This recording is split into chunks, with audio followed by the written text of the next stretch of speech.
All right. Hello again. I'm Liam. Today I will talk about. So there's this paper called On Proving Pairings that I wrote with Andrea from Geometry, now Bain. But I'm also going to talk just about how pairings work. So you've probably all heard about pairings. They're used ubiquitously in snark verification. But I found that people often treat them kind of as like a black box, kind of mysterious or magical or whatever. And there's some math involved, so be forewarned. But I don't think it's beyond the ability for us to understand what pairings are actually doing. And it turns out that by breaking this black box open, we can unlock some interesting kind of optimizations, which is what the paper discusses. Right. Snarks allow us to verify any computation, and so the motivation originally for the work was verifying snarks recursively. So we can take a snark and verify it inside of another snark, and sometimes we can exploit the structure of the snark to make this process faster. So for example, folding schemes or accumulation schemes. But sometimes you can't. Sometimes it's the worst case, and you have to verify a Groth16 proof inside of a ZK-VM, and you can't avoid the complexity of actually just verifying an arbitrary snark inside of a different snark. And many of those snarks require pairings to verify. For example, Groth16 and Flonk and Plonk and all of the snarks basically that people put on chain. So we need to verify pairings inside of circuits. Motivation. As you may know, this is expensive for a variety of reasons, but it turns out that because it's so expensive, there's a lot of room for improvement. So, in order to understand the paper, it's necessary to understand a little bit about what elliptic curves are and about what pairings are. Technically speaking, an elliptic curve is a genus 1 curve with a point. But really, it's sufficient to just think about it as a curve that looks like this. So it has two variables, so you can plot it on a plane if you wanted to over the reals. And it's a cubic. So if x was like degree 2, this would be a conic, but it's a cubic. And that's not exactly, but basically enough to understand what we're going to work with. The reason why we're interested in elliptic curves in the first place is because the points on an elliptic curve form a group. What is a group? It's a set, so the points on E, with a binary operation that allows you to add elements of the set together. And this binary operation has to be associative. It turns out that elliptic curves also form an abelian group. So this operation is commutative and associative, which means it behaves very much like addition. There's also an identity for this operation and inverses. And groups are very important for public key cryptography, like the Diffie-Hellman problems and the discrete log problem. All of these things come from group structure. And remarkably, it turns out that not only is the discrete log problem on elliptic curve groups hard, it's actually optimal, or believed to be optimally hard, meaning that there are no known attacks on generic elliptic curves that are better than the kind of black box attacks on elliptic curve or on discrete log hard groups. Okay, so I'm going to talk about, so this might be familiar, right? We've all heard that elliptic curves form a group and all of this stuff. But how do elliptic curves form a group? Okay, so the way we usually draw it is you have your y-axis, your x-axis, and your elliptic curve looks something like this. Not always, but if you were to plot it over the reals, it looks like this. And so what you might have seen in like a tutorial online or something about the elliptic curve group law is we have like our point P and our point Q.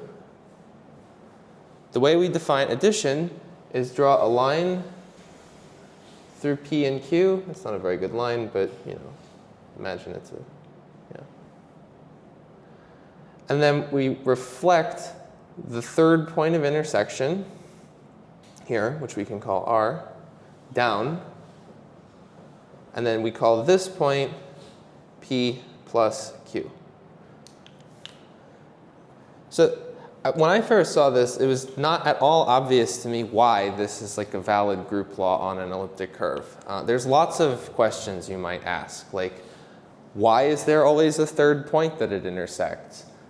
How do you show that this is associative, etc.? I mean, it's pretty obvious it's commutative, right? Because like if you take P and Q and draw a line through it, it's the same as if you take Q and P and draw a line through it. But to understand this, and also to set us up for understanding pairings, I'm going to define something called divisors on an elliptic curve. So what are word-order divisors? So we have our curve E.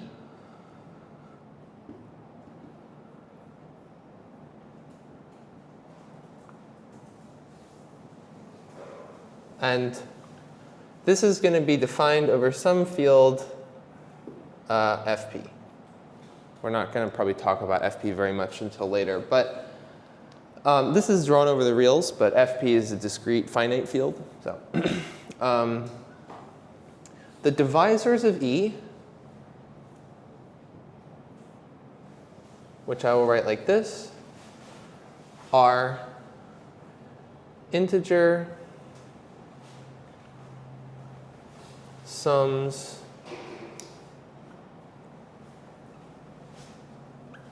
of formal points.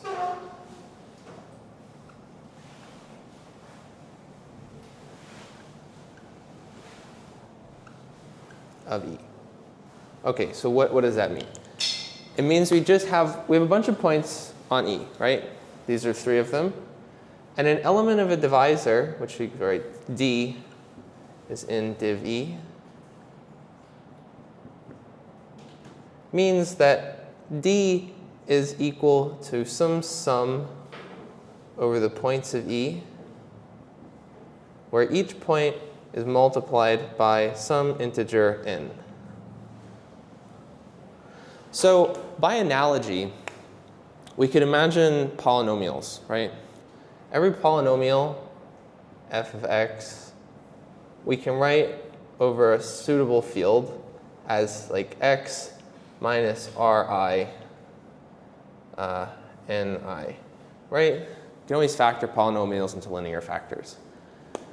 So to each polynomial, we can assign a multiset, basically, of points. So these ri's are in the field. And these ni's are always positive because it's a polynomial. But maybe we allow rational functions. Maybe this is like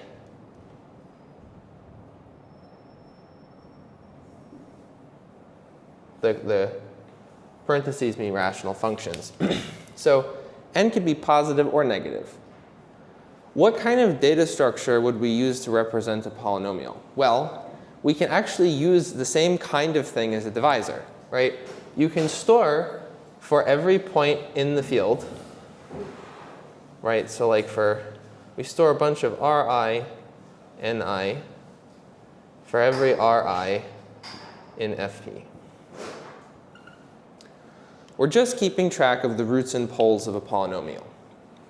So this is kind of like, a lot of times people see this like divisor definition. It's like, why do you care about this? It's very strange. But it's really sort of going to end up doing the same thing. This is polynomials, and this is elliptic curves. So there's a lot of stuff that, by analogy from polynomials, will translate over to elliptic curves. Okay, so we define divisors. NP is some integer for every NP. Okay. Now we're going to define principal divisors. So the principal divisors are divisors of functions of E. What does this mean? So our elliptic curve is defined over two variables, x and y.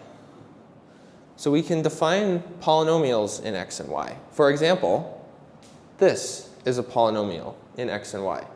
We could call it L, Lxy. Just some polynomial in x and y, right? Like you could also define like this polynomial. It wouldn't have y, but this polynomial would just be like f of x equals x squared. Or f of x, no, equals x squared minus y. That would be the polynomial. So it doesn't involve y. Yeah. And they're bivariate polynomials, but each one carves out a curve in the plane based on where it's 0. Okay, so now we have polynomials in x and y, and these polynomials sometimes intersect the curve. For example, Lxy intersects the curve at P, Q, and R. So the divisor of a function is the points of intersection with E.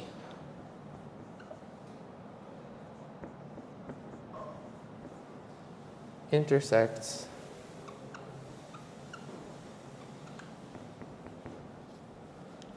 okay. So these are just multi-sets of points, right?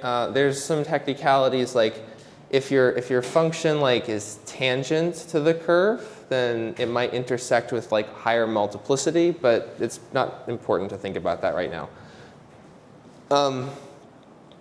So I claim that this set of divisors, so every function has a divisor. These divisors are obviously a subset of the total set of divisors. Maybe not a proper subset. It could be equal. It could be that every divisor has a function. But I claim that the principal divisors form a group. Okay, so how can we define a group for the principal divisors? Well, one idea would be, suppose we have two functions, f and g, right? We have f, and now we have g.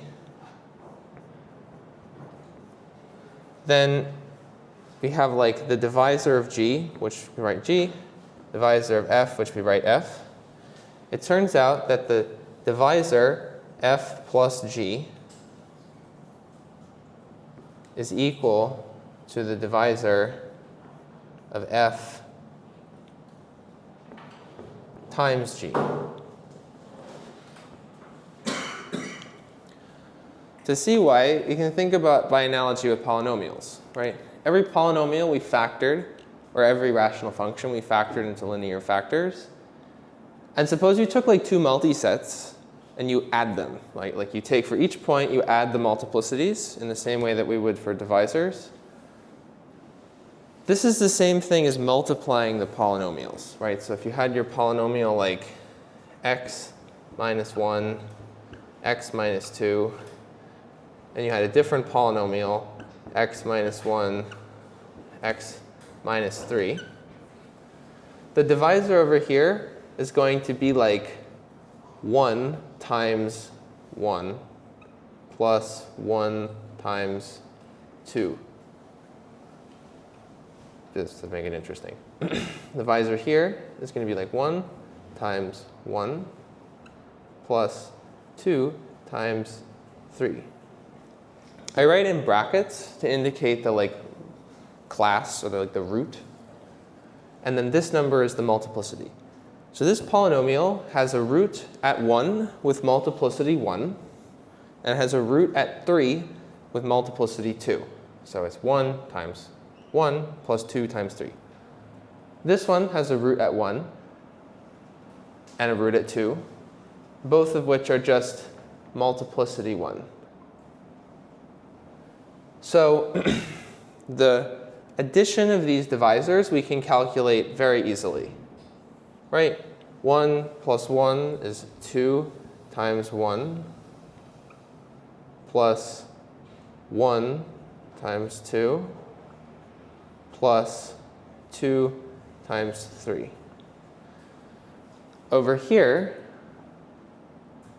if we multiply these polynomials, so we call this like f and this g, then f times g, well, we have two factors at 1, so it'd be like x minus 1 squared, times one factor at 2, times two factors at 3. So, like I said before, there's lots of analogies between polynomials and elliptic curves. Here, we've defined this like notion of divisors for polynomials, and we've defined these polynomials that have the associated divisors. When we add the divisors, we get the divisor of the product of the polynomials. Same thing happens for elliptic curves. And this is why principal divisors form a group. Okay. So now we can actually consider the quotient as groups of divisors of E by principal divisors of E. And this is the punchline. It turns out this is actually isomorphic to the curve group. So we have this group of divisors, just formal sums of points. We have this subset of formal sums of points that are associated to functions on the curve. And we can define the curve group like this. So, I don't know. I mean, I think that if you sit with this definition, it has like a lot of explanatory power that the kind of usual computational version does not. And it is useful for understanding pairings because we're ultimately going to define pairings using precisely this kind of relationship between functions on the curve and then their associated divisors. Okay, trying to think of like a good way to, like an example, but I'm not sure. How much time is left?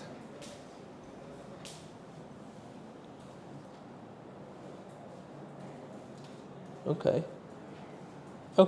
So define the curve group law like this. And by the way, this notion of divisors and stuff for polynomials is actually totally sound. Like this is, I didn't just make this up. It's just that the group you get is not interesting. Because, so I said over here that we take a quotient. In order for this quotient to be interesting, then the subgroup has to be smaller, right? Because if you took a quotient by the whole group, you'd end up with a trivial group. Well, it turns out that every divisor for polynomials has a corresponding polynomial. So you pick any set of points that you want to be the zeros of the polynomial, and you can construct the associated polynomial. Which means that over here, the like div by principal, yeah.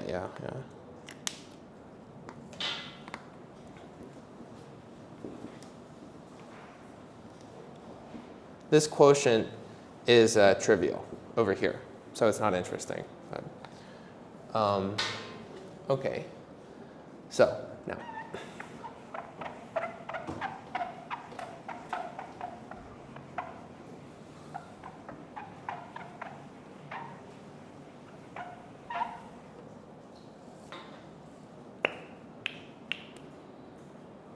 I guess Maybe to just close this off, it's useful to walk through like an exercise of how you would use this to actually compute. So suppose you wanted to compute some sum of like ni times pi equals q. So in general, right, if you wanted to just add p and q, you could put it in this form.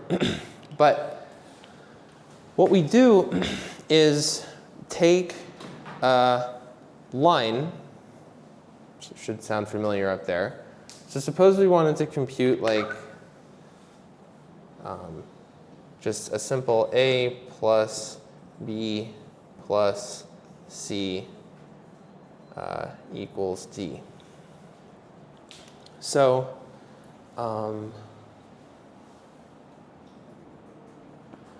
what this means when we take the quotient by principal divisors is if you take formal sums of points that actually add up to 0, then they always have an associated function. So we want to compute d. This is equivalent to say like constructing a function f that passes through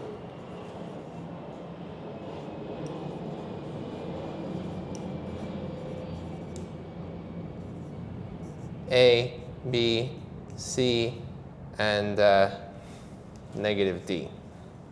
Because we could rewrite this like minus d equals 0. I'm feeling like this might be a little bit, I don't know, yeah. Yeah, anyway, I'll leave that for another time. Okay, so on to pairings. What are pairings? Okay, so a pairing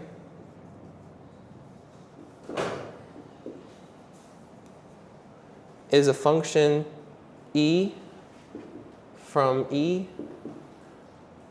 and e. So it has two arguments to some f, p, k. So notice here I wrote fp, and here I wrote fpk. This is an extension field of the curve the field is potentially defined over, which is sort of a technicality but important in practice. And E has this really remarkable property, right? So we said E forms a group, which means you can like add points and you can like multiply points like this in the curve, but you cannot multiply points with other points.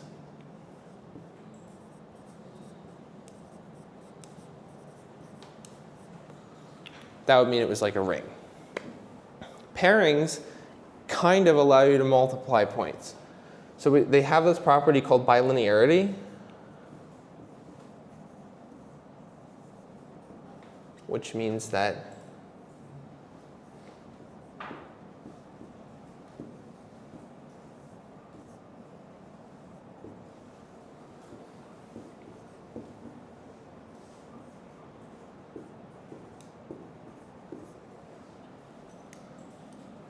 so if you add a plus b and pair it with c, it's the same thing as if you had paired a with c and then multiplied it with e paired or b paired with c. And so it's bilinear in both arguments. And if we extend this, right, so you can write like e s p plus, not plus.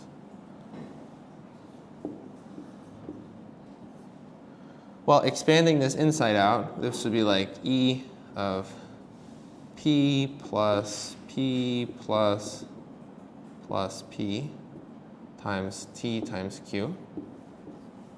So this is like S times. And using this property, this becomes like E P T Q times dot dot dot E P T Q, right? Which we just simplify that.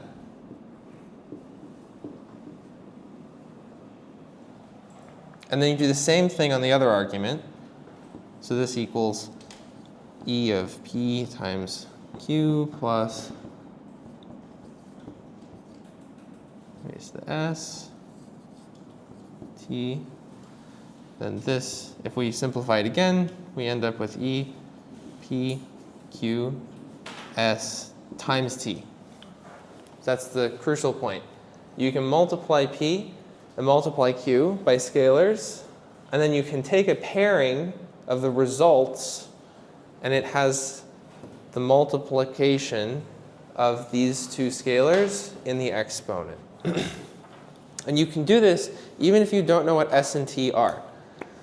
So, I mean, you may have seen before, right? This is the classic KCG check is like you exploit exactly this property to multiply two polynomials in the exponent without knowing what they are. And this is really wild, like, I mean, that this exists at all. And it turns out that, like, the way we define E uses this stuff.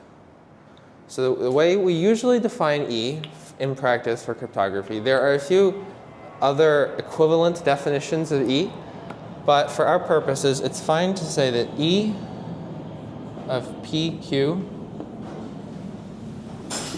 is equal to, I will define this in 1 second, at RQ evaluated at P raised to the PK minus 1 divided by R. So this is the Tate pairing, named after a mathematician named Tate. And this is a function of the curve. So remember over here we were talking about functions of the curve, and they have these associated divisors. FRQ is a function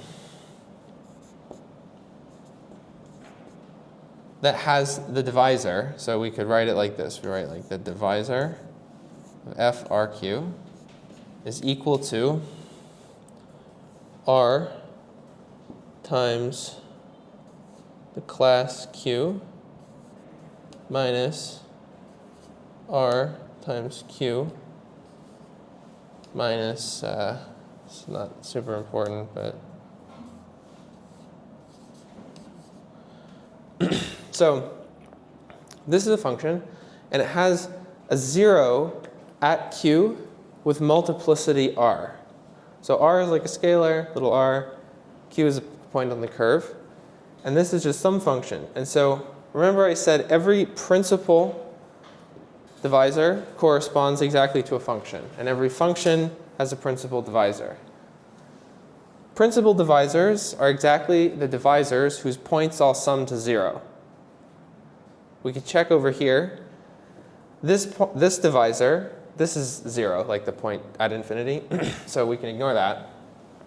It passes through Q R times, and it passes through the point R times Q once. So R times Q minus R times Q, because this is a minus, is 0. So this divisor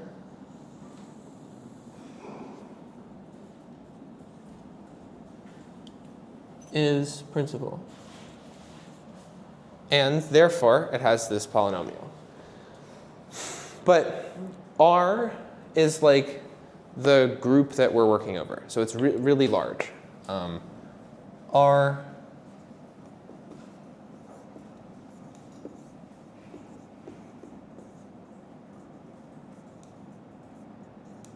so it's like a subgroup of the curve that has 256 bits. If you're working over like BN254, the curve just is of order R. If you're working over like 25519, you have a cofactor. You know, not important. It's just the group that where the discrete log problem is being conducted over. So this polynomial has a 0 at Q 2 to the 256 times, which is far too large to like work with directly.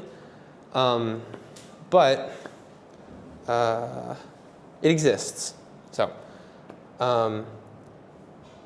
And we use pairings all the time. So somehow we're able to compute this quantity, this like function that has a 0 with multiplicity 2 to the 256. So how do we do that? I might erase this picture of an elliptic curve for more space.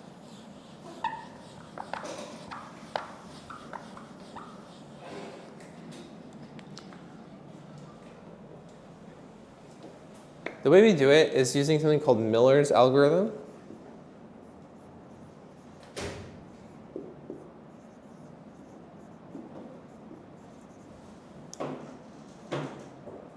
Okay, so remember I said we have divisors. They form a group. We can add them. We can subtract them.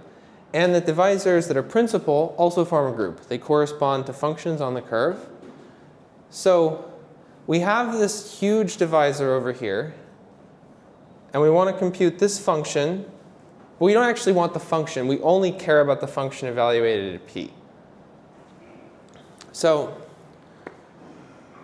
maybe idea, right, can incrementally compute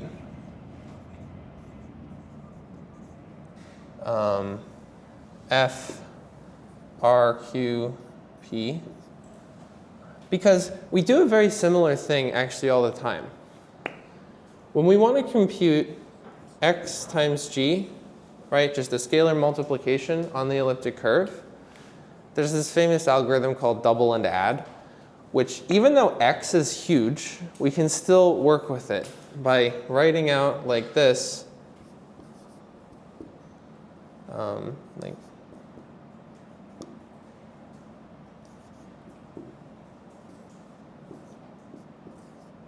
right, so you first split up x into bits, and then we can incrementally compute like hi equals bi plus 2 times hi plus 1.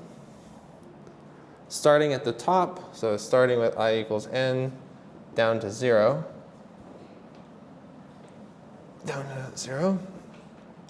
That gives us h0 equals b0 plus 2 times, well, what is h1? h1 is just b1.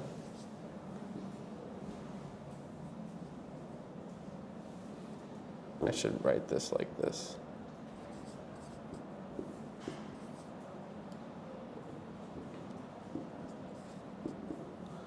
Times g plus dot dot dot. This is like bn times g. And if we simplify all the powers of 2, you just end up with x times g. So this is double and add, which is how we compute scalar multiplications on elliptic curves, or something like this. So the idea of the Miller loop is actually very simple. We're going to basically do the same thing, but with divisors. So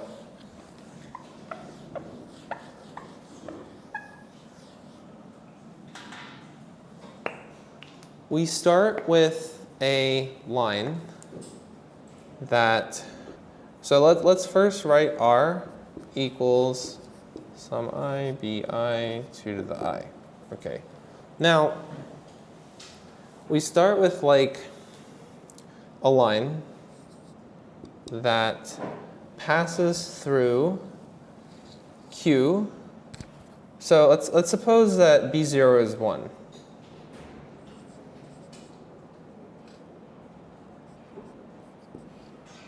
Then we can do a line, or let's actually say it's 2, or 0 rather.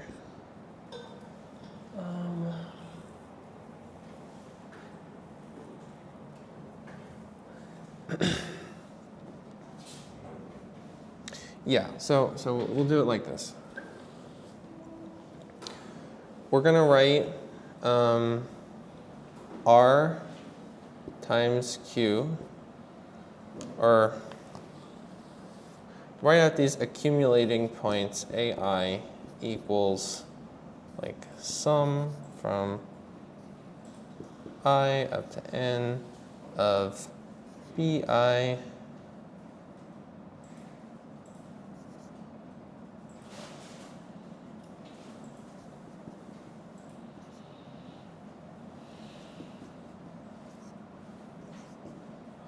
So we have like a point that we're accumulating. We're like adding up and doubling.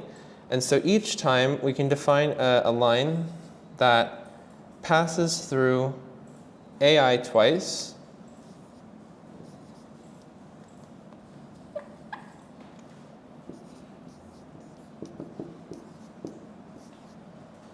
and passes through negative 2ai because we want it to balance as a principal divisor. And then, so this doubles our accumulating point. And then we want to define another line, L prime, that passes through 2ai, and then it passes through biq, and then it balances out by passing through, I'll just write like, yeah, like this, and then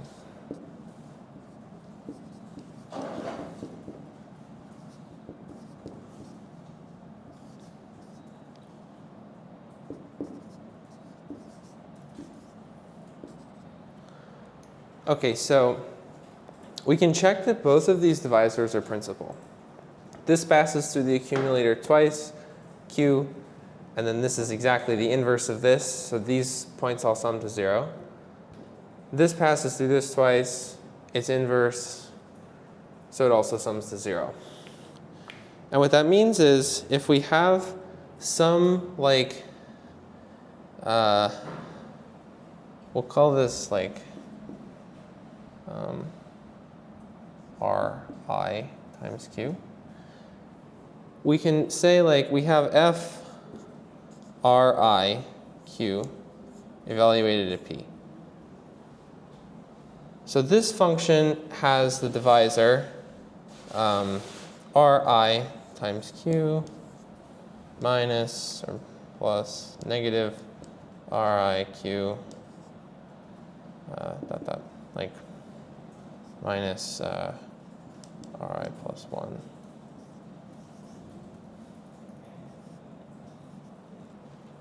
So, and we said that ai equals Riq.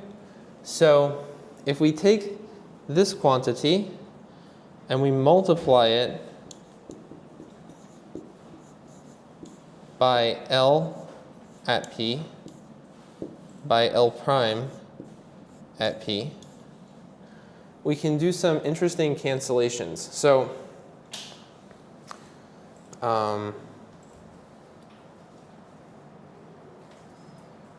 what happens here? So we take like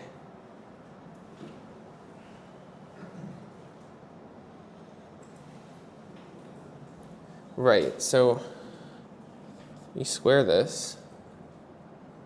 ai, this is negative ai.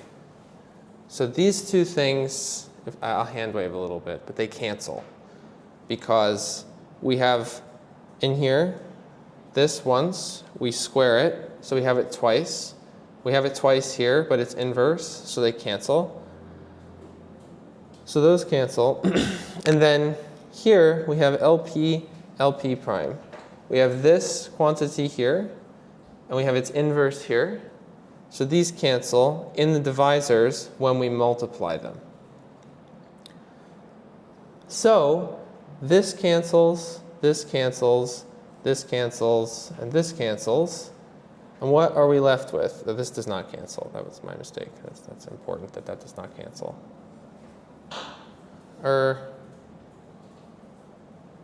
No, I think that does cancel, actually. Yeah, it cancels with that. So what do we have? Well, we have this term, which we've doubled. So the divisor of this is going to be like 2Ri. And we added bi here to Q. So like this is 0 or 1 plus bi times Q. And I think that's everything else. Oh, wait, so, right. Then, so these combine, and we're left with this value here, which, because we multiply 2ai, which is like this, plus biq, we end up with plus negative 2ri plus biq, which ends up with exactly, right, ri plus 1 times q plus, this becomes, did I write it like that? Or yeah, negative ai plus 1 minus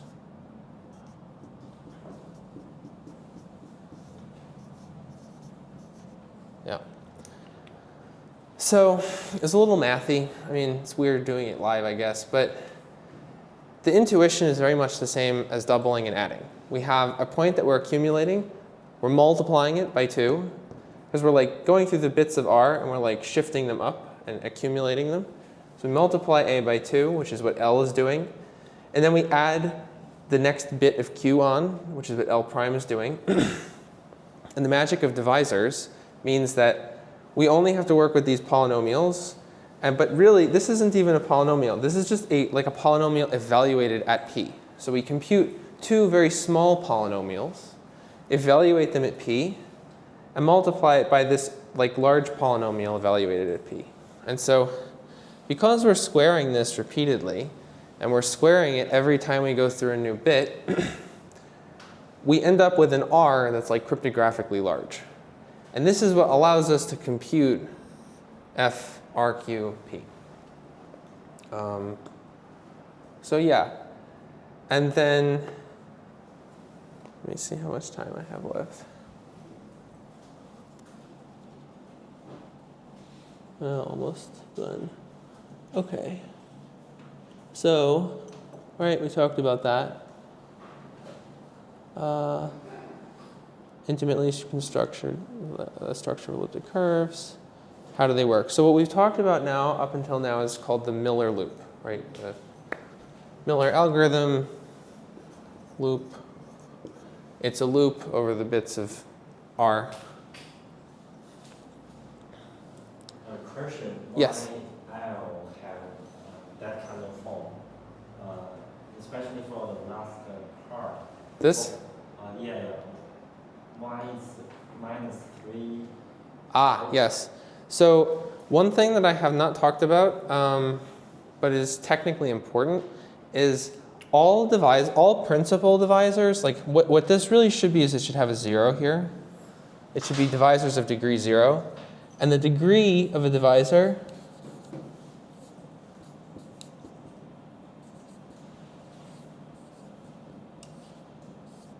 is equal to the sum of the ni's. Right? So we have this formal sum of points. We just forget the point part and just add up these values. So it turns out every principal divisor has degree 0. So like if we had our line from before, right, like you're like this, it passes through these 3 points, obviously. But it also actually has a pole at the point at infinity of order 3. What this means is not super important, just for understanding like how things work. But because of that, it means that the divisor of this line is, if we call this P, Q, and R, L has the divisor P, right, because it passes through P, Q, R, all the points that we can see, but it also has a pole at infinity. And because all principal divisors are degree 0, we know that it has to be a pole of order 3. Because this has multiplicity 1, this has multiplicity 1, and this is multiplicity 1. So it actually is like this. There's like a third hidden point that L passes through at infinity, or has a pole at. And so when we're working over here, these are lines, right? This passes through this point twice and this one once. And any function that passes through 3 points is a line on an elliptic curve. And so because of that, this has multiplicity 2, 1. So in order for this to have overall multiplicity or degree 0, there's this third like pole at infinity. This is also a line. And so like when I wrote the Miller loop over here, there's 2 variants of the Miller loop that I've written, which I guess is a little confusing, but they're very, very similar. So this passes through Q r times. This passes through RQ -1 times. There's a pole at that value. So for the overall degree of f to be 0, it must have a pole at infinity that's like r minus 1 multiplicity. It turns out this is actually also true of polynomials. So like to get some sense of what it's like for a polynomial to have a pole at infinity, it's like it means that the polynomial like grows at infinity. So if you take a function like, if you remember from analysis, like suppose I showed you a function like this, and it was like that, like that. So assuming that this like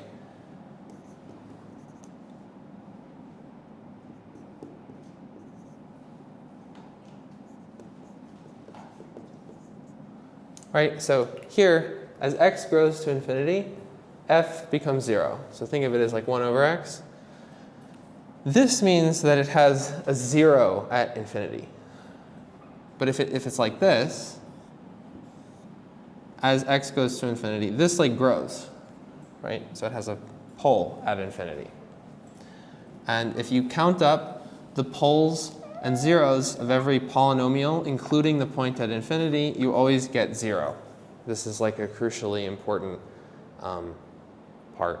It's actually, it's sort of, much of the interesting structure is forgotten, but that is also carried over into the divisor class group of polynomials that I was talking about earlier. That's why you have these trailing like -0 terms.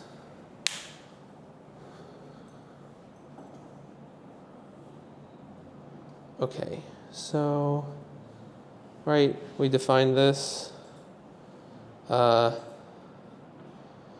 So if anybody's interested, like in the math of this, like the non-degeneracy proof is very interesting, but not something I can communicate here. The bilinearity is actually not that hard. I could probably do that like after this if people are interested, but the math of it is, I think, really cool. So now just to talk a little bit about the paper. This has all been just like elliptic curves and pairings.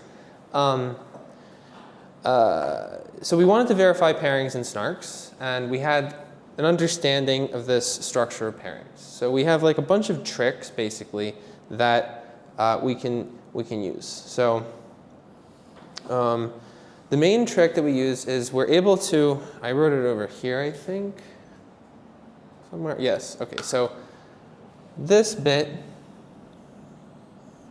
is what I'm talking about here, right? This is how we compute the Miller loop. This bit is called the final exponentiation.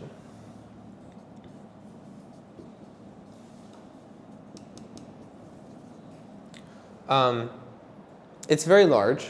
There are tricks you can do to make it faster, but it's still very expensive. And the reason is, hand wavy, but right, we have like, so consider it like integers mod p, right? Like n mod p. So we think of n mod p as being like one canonical value, right? It's the value between 0 and p, or maybe between like p over 2 and, or negative p over 2 and p over 2. But really, this is like a set of integers, an equivalence class.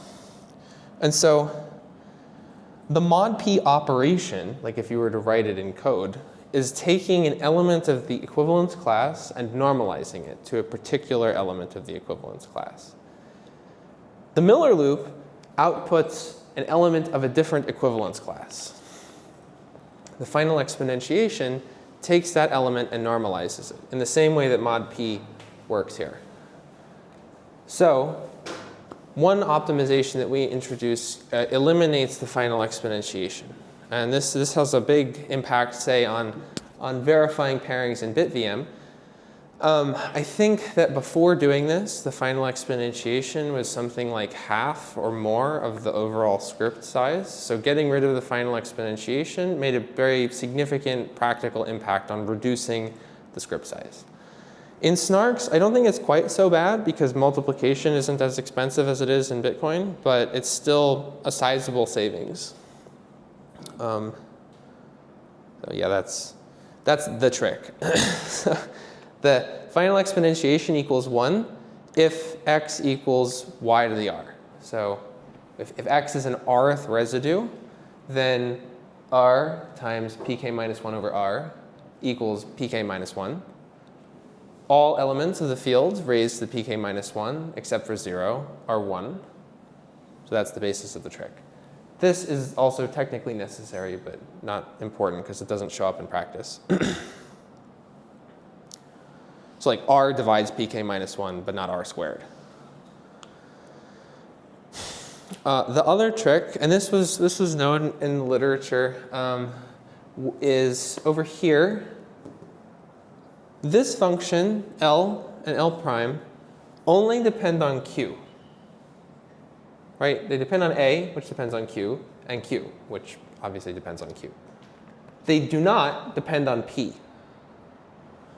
So these lines don't depend on P, where P is like over here the first argument of the pairing. That means if we're evaluating pairings with a fixed second argument, you can pre-compute L and L prime because you know what Q is in advance, because Q is the second argument. And that actually saves a very large amount of computation. Like a sizable amount of the computation is also computing these lines. Because even for like all of the heavily optimized curves that we work with in practice, these lines live in an extension field, which is more expensive to work with. And therefore, avoiding needing to compute them is a big savings. Yeah, so that's another optimization. And by the way, KZG-based snarks like Plonk only have pairings with fixed second arguments. So this optimization is applicable to all of the pairings that would occur in the verification of Plonk. It is not the case for Groth16. In Groth16, there is one pairing with a variable second argument. But there are two pairings with fixed second arguments. So you can use this trick for those pairings. So yeah, this actually applies to a lot of the pairings that occur in practice. And the final section, which I don't really have time to talk about, I think, is randomization to improve extension field arithmetic, which, yeah, if people are interested, I guess find me after I can talk about. But yeah, so there's implementations, I believe, underway. Definitely in BitVM, which I've been working with. Yeah, so like, just to highlight this, this check requires that we like witness y, meaning we non-deterministically pass in y, because computing an rth root is actually more expensive. So we don't want to do that. We just want to know what y is. And this is a super common trick in snarks, right? If you want to compute a square root, you don't actually compute a square root. You just provide the square root and check that its square is equal to the desired value. So a lot of the optimizations that we're doing take advantage of this non-deterministic structure. And this is like huge in snarks, right? You're all probably familiar with this. But it's also the case in BitVM, right? Because you're not computing something per se. You're checking some computation.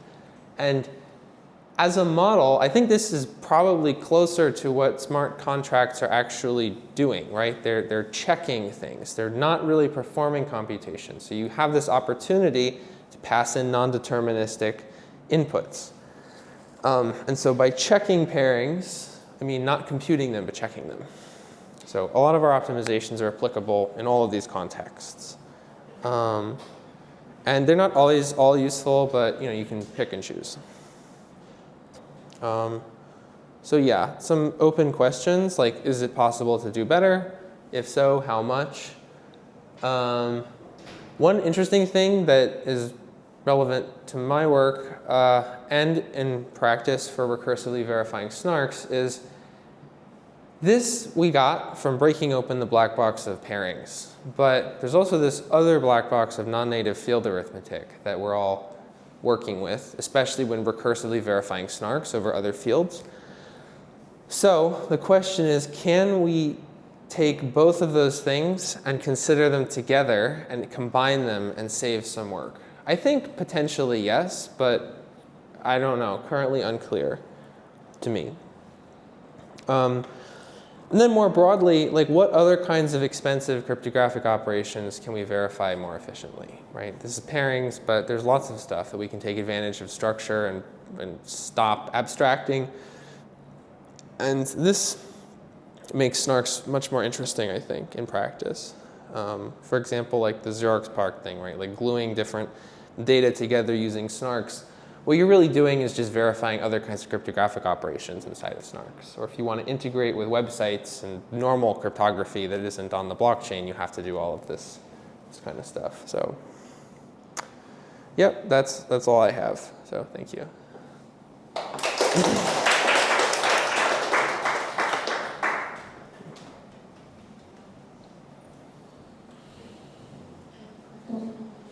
Can you sort of like speak to the different types of pairing, why certain pairings are more used? Yes. In the T8 and others? Yes. Definitely. I'm going to erase this. Okay, so there's basically three types of pairings that we would encounter nowadays. So there's the Vey pairing. And the Vey pairing, remember, I'll define actually the first, just up here. We have function, which has the divisor.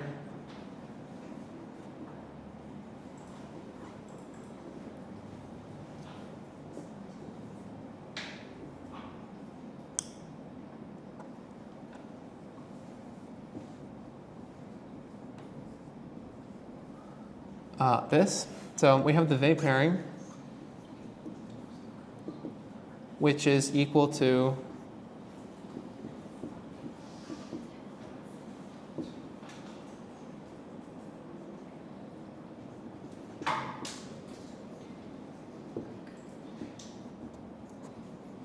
there's some technical details that I'm not writing down because it would make it more confusing.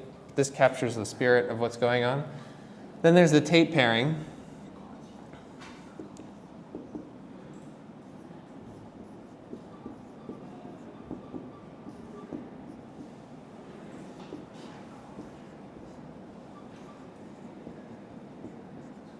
and then there's what people call the 8 pairing, which is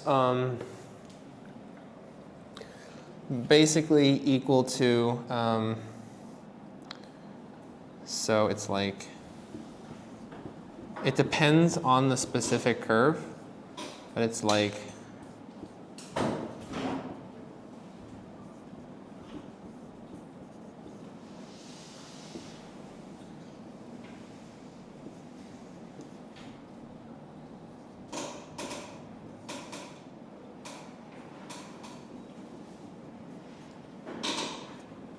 so we have this product over different Miller loops, and we take Frobenius raising to the p.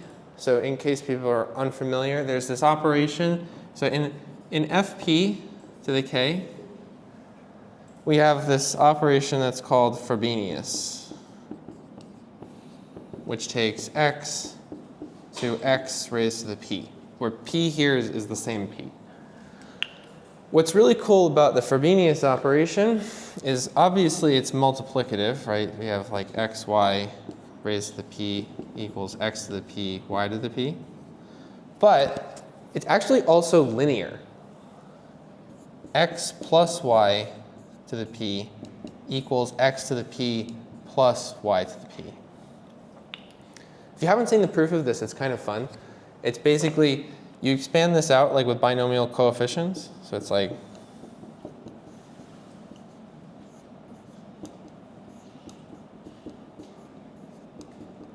and it turns out that this thing, if you expand the definition of it, it's like p factorial divided by p minus I factorial times I factorial.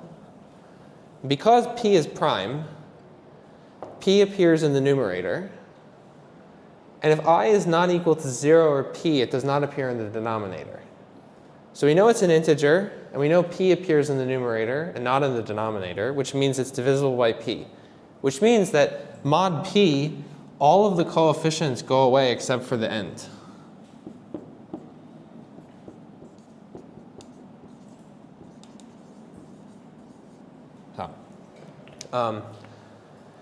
Because it's linear, raising things to the p, mod p, over a field of characteristic p, is very, very efficient. It's significantly more efficient than normal exponentiation. So the 8 pairing basically splits up R into these AIs. And it turns out the way this works is R is well,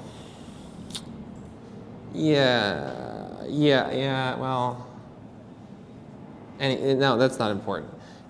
It splits up R into the AIs, and then we're able to do these PIs as well.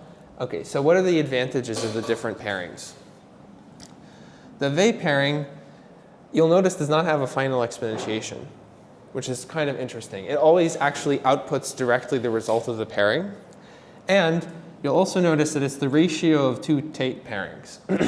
So the reason people don't use it is because it's more expensive to compute than the Tate pairing. The Tate pairing has this final exponentiation, and it has a Miller loop that's of size like R, or like 256 bits, right? There's like a lambda number, O of lambda number of rounds in the Miller loop that I talked about over there. Here, these AIs, so AI is approximately equal to like lambda divided by, and phi here is the Euler-Toshin function, but in practice, right, k is going to be like 12, and phi of k is like 4. So you reduce the number of rounds that you need in the Miller loop by a factor of 4. To the best of my knowledge, all the pairings that people use in practice are the optimal 8 pairing. And these AIs for BN254 are like, so BN254 has this parameter called x, which is about 32 bits. No, hold on, 64 bits. And A is equal to like 6x plus 2, 1, minus 1, and 1. So that like you actually end up saving like a pure factor of 4 in terms of overall computation. But they're all equivalent. All the pairings are linearly equivalent. So I guess it turns out that for all the pairings, like there exists some like E1 raised to the A is equal to E2. So they're all cryptographically equally as secure. And this follows basically from the structure of elliptic curves and the non-degeneracy of the pairings. So it doesn't matter which one you use for security purposes. It's purely an efficiency consideration. Yeah.